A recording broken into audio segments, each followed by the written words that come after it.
Okay, I'm going to give this a try.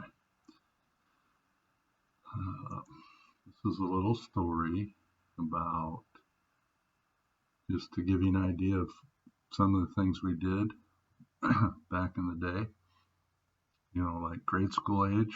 It's about as far back as my memory can go.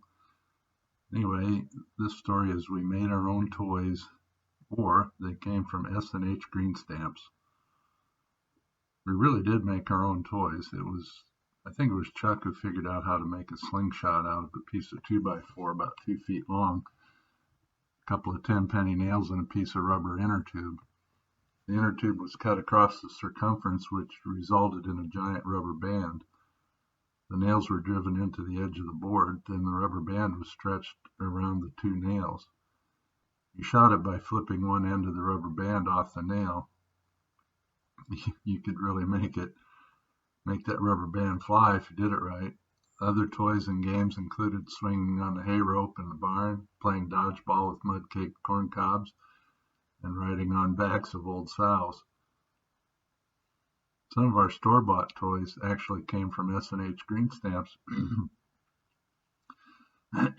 These stamps were earned with grocery purchases. Every time you bought groceries at Hy-Vee, they would give you a bunch of green stamps.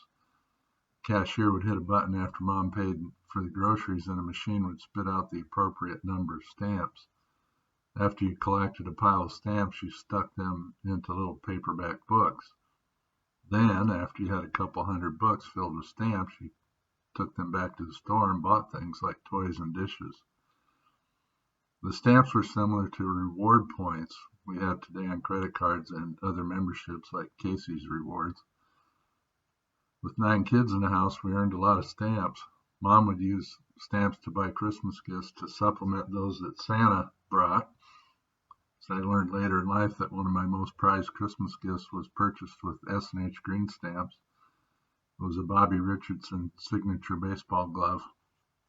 Bobby Richardson was a famous second baseman for the New York Yankees.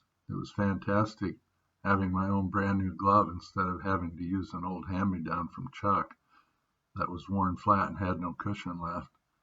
I couldn't use John's because he was left-handed, not to say I didn't try a few times when I was desperate for a glove.